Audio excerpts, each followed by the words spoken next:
Hello नमस्कार, मी शीतल माझ्या YouTube फॅमिलीचं अगदी मनापासून स्वागत करते। तुम्ही सर्वजण कशा आहात? मस्त आहात ना? आजचा दिवस तुम्हाला खूप छान आरोग्याचा जाऊ दे हीच बाप्पाच्या प्रार्थना। सर्वांना शुभ सकाळ। 11:15 वाजलेले आहेत। आज मी तिखट पुऱ्या करणार आहे। चला त्यासाठी मी काय काय घेतले ते दाखवते। हे बघा, मी इथं तिखट पुऱ्यासाठी बघा इथं मिरच्या मी 7 घेतलेल्या आहे, जिरं 2 चमचे घेतलेले आहे, तीळ 1 वाटी घेतलेला आहे, म्हणजे आपली छोटी वाटी असते ना तेवढे घेतले, म्हणजे 4 चमचे मी तीळ घेतलेला आहे आणि लसूण मोठा गड्डा घेतलेला आहे। आता जिरं आणि लसूण आणि मिरची हे चिचून घ्यायचं आता, किंवा मिक्सरमधनं बारीक केला तर सुद्धा चालते। मी मिक्सरमधनंच बारीक करणार आहे। आणि तर मी कोथिंबीर पण घेतलेली आहे, स्वच्छ धुवून घेतलेली आहे। नंतर ना आपल्याला लागणार आहे पिठामध्ये घालायला कोथिंबीर भरपूर घ्यायची। आज मंगळवार आहे, लाईट जाईल, पहिला बारीक करून घेते। मिरच्या तुम्ही कमी जास्त करू शकता। तिखट पुऱ्या म्हटल्यावर एकदमच पण तिखट नको, मुलं लहान खाणार असली तर मिरच्या तुम्ही कमी जास्त करू शकता। आता लसूण पण घालायचं, यातच बारीक करून घ्यायचं। तर लसूण, जिरं, मिरची ही बारीक करून घ्यायची।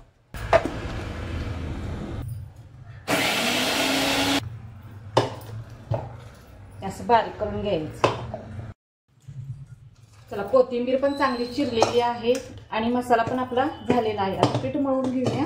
अशी एक परात घ्यायची, गव्हाचं पीठ घ्यायचं। इथं मी तेल ठेवलेलं आहे गरम करायला, एकदम कडक तेल घ्यायचं आहे। इथं मी 8 वाट्या गव्हाचं पीठ घेतलेलं आहे। ह्यामध्ये सगळे मसाले घालायचे। मसाला केलेला आहे ना आपण, हा घालायचा। हा मसाला बिन पाणी घालता मी बारीक केलेला आहे। मिरची, लसूण आणि जिरं, यामध्ये हळद घालायची, हिंग घालायचं, यामध्ये जिरा पावडर घालायचं, धना पावडर घालायचं, मिरची पूड घ्यायची। मिरची पूड फक्त लाल कलर येण्यासाठी आहे। आणि भरपूर तीळ घालायचे, चवीपुरतं मीठ घालायचं, बेसनचं पीठ पण घालायचं। बेसनचं पीठ घातल्यामुळे खूप छान चव येते। बेसनचं पीठ मी पोहे खायचे 2 चमचे घेतलेले आहेत। कोथिंबीर घालायची, भरपूर कोथिंबीर घालायची आणि एकदम कडकडीत तेल करायचं। पहिला चमच्यानेच करायचं, भाजून घ्यायचीला, कारण की कडक तेल असते। सगळं मिक्स करायचं पिठात, मग थोडं थोडं पाणी घालून मळून घ्यायचं। ओवा घ्यायचा आणि असं हातानं कुस्करायचं आणि यात घालायचं पिठामध्ये। पचन होते ना ओवा घातल्यामुळं। तेल गार झाल्यावरच असं मिक्स करून घ्यायचं। सगळं पीठ आहे की नाही मिक्स करून घ्यायचं मसाल्यामध्ये।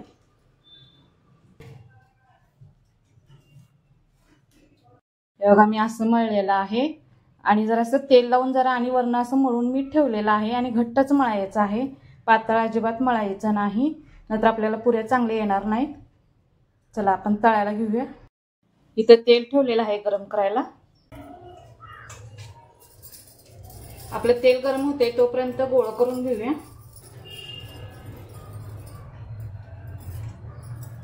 असं गोळ केल्याने की नाही भराभरा लाटायला बरं पडते आणि तळायला पण सोपं पडते।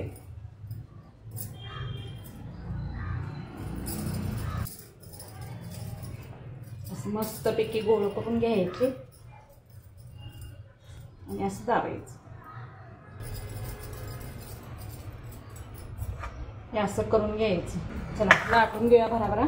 तेल घ्यायचं जरा लाटताना, पीठ लावायचं नाही आपण, असं लाटून घ्यायचं। छोटी छोटी अशी पुऱ्या लाटायची।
तुम्ही, नाहीतर लागतच नाही ते.